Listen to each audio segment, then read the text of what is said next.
Hi, this is September Designs with another Photoshop tutorial. It is going to be long because I'm trying to make it beginner friendly. There will be timestamps in the description below for the different sections of this video, so you can skip ahead if you feel you already know how to do what is being taught. I'm going to be showing many techniques though, so I hope you still learn something. This tutorial is made for Adobe Photoshop CS5 and above. Other versions of Photoshop may work, you just need to have the liquify filter mainly. Also, there is a few things I've added to the description below that should help if any of these sections are confusing. There is Photoshop tutorials on how to use the tools and menus, an image version of the tutorial, and speed art. The first thing you want to do is find a render that you like. If you don't know what a render is, it's an image in .png format that has the background cut out so that all is left is the character or subject you want to use. Try to make sure it's of good quality. Look out for graininess, JPEG artifacts, pixelation, and white outlines. I have another tutorial about fixing quality, so check that out in the description below. Also, I will provide a few links to places you can get renders. I suggest getting a big render because that way you can make your design in a larger scale, then scale it down afterwards to make it a signature tag size. Usually this fixes some losses of quality from the liquify filter we will use. So feel free to skip this section if you already know what a toolbar, menus, tool options, and panels are. Just want to explain these since I'm going to be referring to these often. I am using a Windows copy of Photoshop, so sorry if this is a little hard to follow if you have an Apple computer. At the top left of your window you should see the PS logo, followed by File, Edit, Image, and so on. If you don't see these options at the top, it's because you are on a different window mode. Press F to go through the window modes. So this is the area of the window will be referred to as menus. Now you need to get familiar with the toolbar. It may be in a different part of your window, but it is normally in the far left. As being shown, it is a bar with a bunch of tools in it. If you don't have this window open, go to menus, then window, click on tools, and it will appear. Next, when I asked you to go to the toolbar and pick a tool, you can hover over the tools to see what they are called. You could also click and hold on the tool and it should stay there, and even have extra tools within the tool. Here are the labels for the main tools that we are going to use. Panels should be on the right, but if you don't have them, you can open the ones I referred to by going to the menus, click on window, and find the panel. Next we will be making the canvas size. The way I go about it is I open the render file in Photoshop, then grab the crop tool in the toolbar, and once it's selected, click and drag to make a canvas that looks good with the render. Once the box is created, you can click and drag the corners to adjust. A few rules that could help with making the render positioning interesting. 1. Make the render around 1/3 or 1/4 of the canvas size. You want room to make your design show. 2. Make sure it's not too centered or too far on one side. Now we will be picking colors. There is an extension included with your Photoshop called Kuler, spelled with a K, and a website you can go to, color.adobe.com. To check if you have color, go to window from the menus and select extension. If you have color, it should show here. I provided some videos on how to use the extension since I will be describing how to use the website, but it should be similar. So using color.adobe.com, you're going to want to go to the create tab on the page. Once on the create tab, you will see two options underneath. One is import image and the second is color wheel. A way to go about picking your color scheme is by going to import image. On that page, there should be an option to upload an image from your computer. Upload your render. On the left side there is an option underneath import image that says change color mood and a drop down list for you to choose. This will choose different kind of color schemes for you to use based on your render for the design. There is two ways to go about adding this color scheme to Photoshop. 1. Go to the color wheel tab next to import images. Once you have picked your scheme, take a screenshot of the 5 swatches at the bottom. You can use the snipping tool, which might be included with your computer. Run a search to find it. You could also use the keyboard shortcut to save it to your clipboard. If you choose the snipping tool, click on New and make a selection of the colors. Then go to Photoshop and from the menus go to File, then New, and this will open a window. It should have dimensions set to clipboard and the values will be filled in already. Accept the settings and open the new file. Now hit Ctrl V or from the menus select paste to paste the image you added to your clipboard using the snipping tool. These steps work for if you use the keyboard shortcut to copy a screenshot. Now that you have it on a file on Photoshop, you can sample the swatches whenever you need to pick a new color. To sample colors, use your eyedropper tool from your toolbar.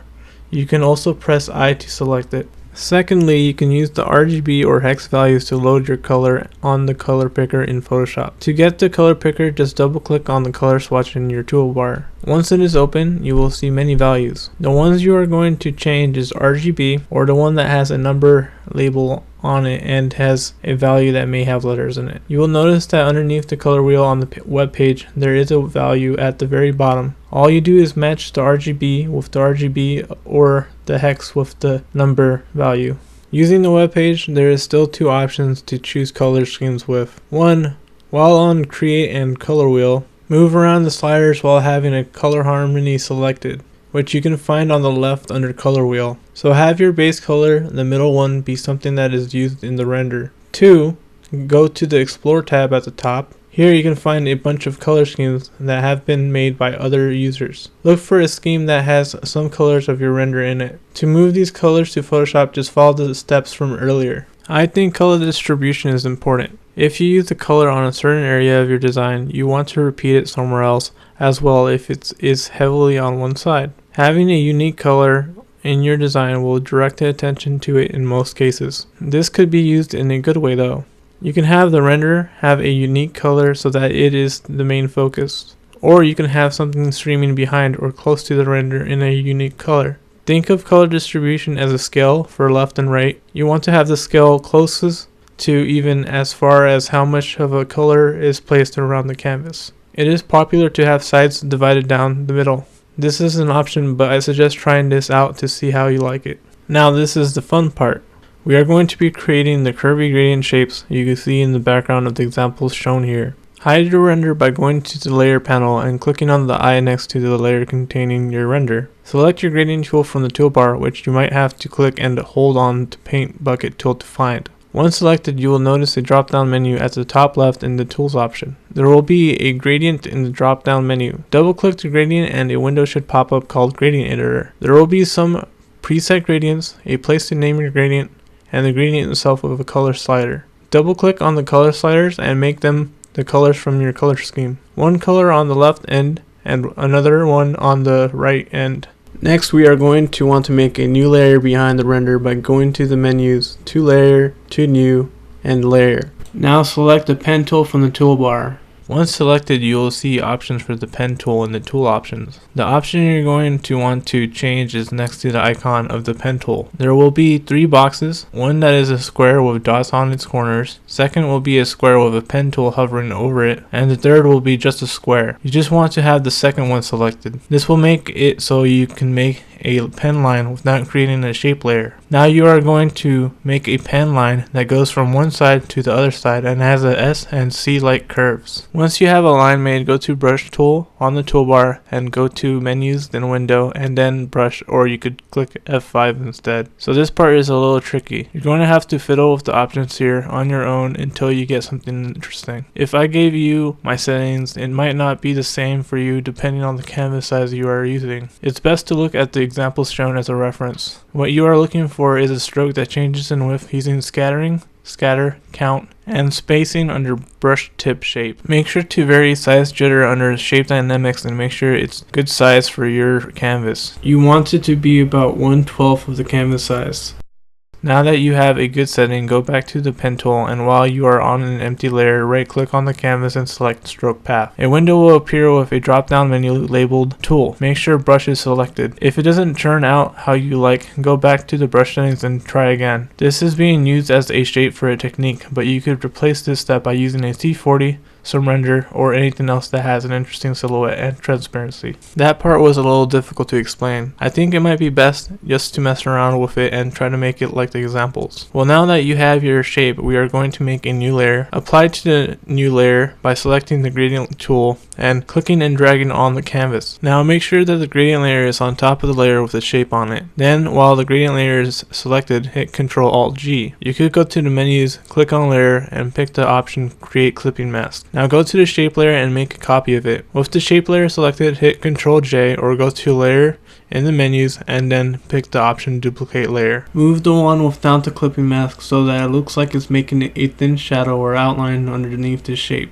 Now apply a gradient layer with a clipping mask on to this shape, but make sure that the gradient used on this one doesn't blend in too much with the one above. It could be the same color, just positioned differently, or it could be different colors from the original color used in the first shape. Copy the shape once again so that it's underneath both of these shapes, and position it so that it's behind but appearing above the original shape. You're going to do this again for the bottom and top of the shape, but much wider and following the same rules about the gradient. Now that you have a shape built with different outlines and gradients, you're going to want to merge them all together. To do that, go to Layers, Panels, and sort out the shapes in order that makes the image look correct on canvas. They should be fine if you follow the steps before and haven't changed the order. Just make sure they are grouped one after another and no other layers in between. So now select the layer closest to the bottom. Once highlighted, hold Shift and click on the layer closest to the top that contains the shape we've made. This should highlight all the shapes in the layer window. Now in Menus, click on Layer and pick the option Duplicate Layers. This will make a copy of all layers highlighted. The copies made should remain highlighted. If not, highlight them using the steps we used before. With all the copies highlighted, go to Layer again, but this time choose the option Merge Layers. You can also press Ctrl E to merge them. The reason we made a copy of the layers before merging them is in case you want to make changes to the original. With the changes, you could try to make a new merge layer to use the liquify filter with. Make sure that the layer created from merging all the copies together is highlighted and selected. Now from the menus, select filter and then select the option liquify or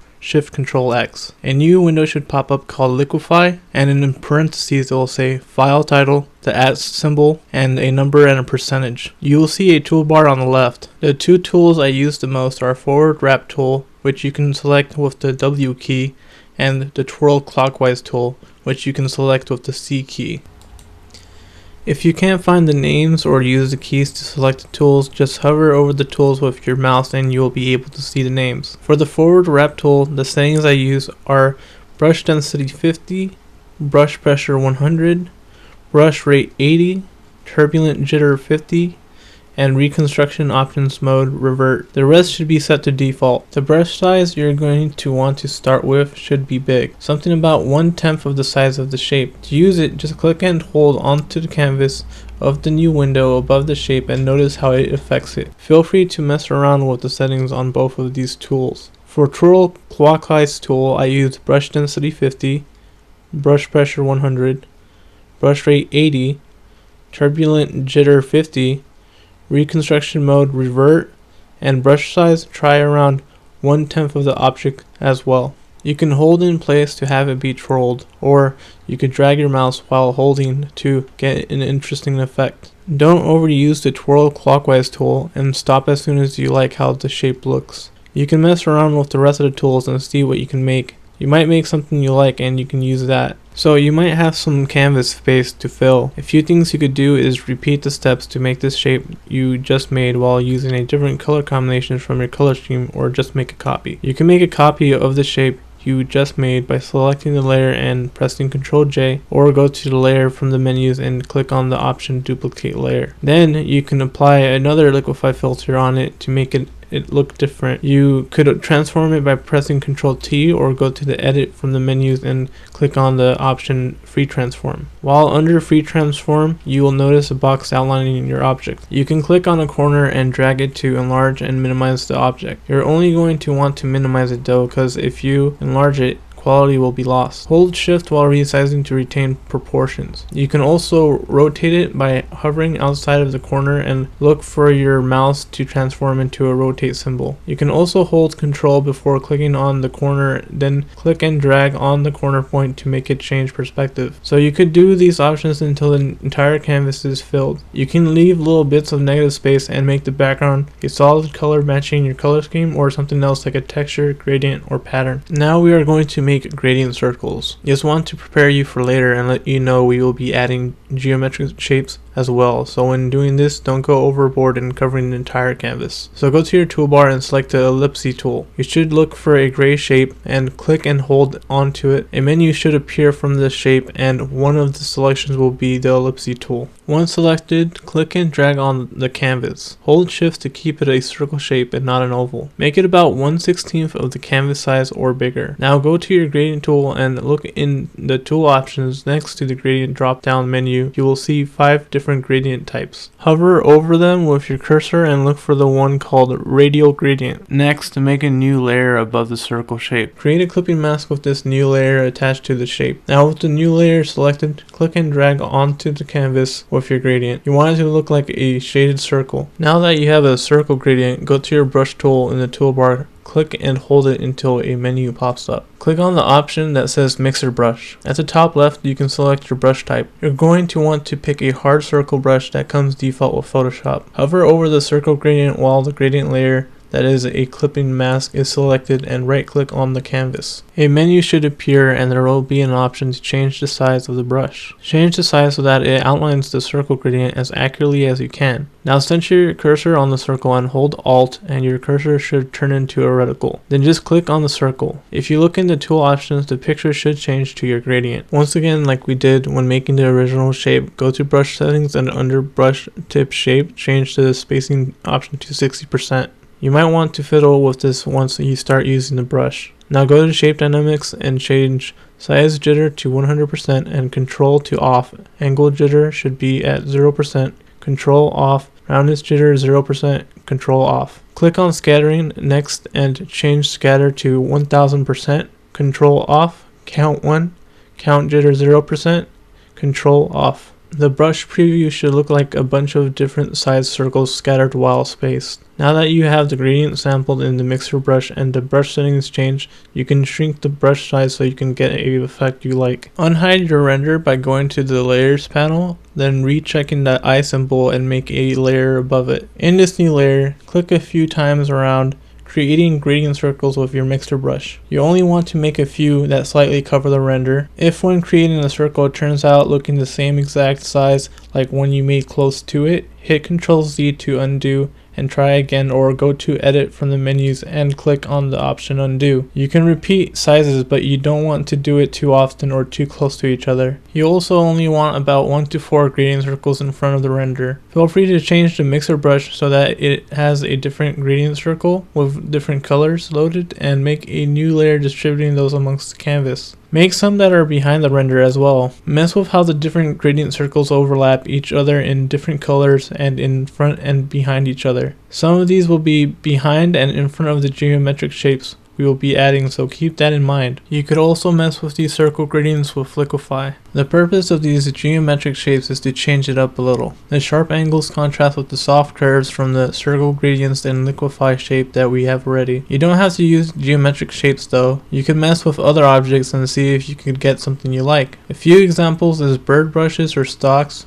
butterfly brushes or stalks, roses, tree branches, Z40s, and wireframes. Check the description for some geometric shapes you could use and other resources. Some I made and others I found from resource sites. So now that you have a chosen shape, place it onto the canvas. This can be more than one and a different shape. Now make a gradient map by going to the menus under layer and picking the option new adjustment layer. You will see an option for gradient map there. Once created, you will notice it appears on the layer panel. Move it on top of your shape and make a clipping mask onto the shape. Double click on the circle in the gradient map layer and a window should pop up called adjustments. There will be a drop down menu with a gradient on it. Like how we did when choosing gradients, do the same thing here and choose colors for your shape. Following the same instructions when making circle gradients, spread some shapes around the canvas. Rotate, resize, duplicate, and change the color of the shapes. So earlier we made a canvas size by opening a render file. You can resize this once it's all done into something that might be useful for you. From the menus, go to image and click on image size. In case your settings are different, I have scale styles checked on, constraint proportions also checked on, resample image set to bicubic best for smooth gradients. You could use this in combination with your crop tool to get it to the size for a YouTube banner, avatar, wallpaper, or signature. To make it into a signature, just change width or height to 600 pixels, whichever is the longest one. You don't want to scale up since you will lose quality, and the benefit of shrinking to signature size is because it hides some of the blurring from your Liquify filter. Well, thank you for watching. I hope you learned something and that it wasn't too confusing. If you have any questions, feel free to message me or leave a comment. This took a lot of effort to make, so if you liked, please subscribe to my channel, leave a like, and check out my social media links. Well, thanks for watching and have a good day.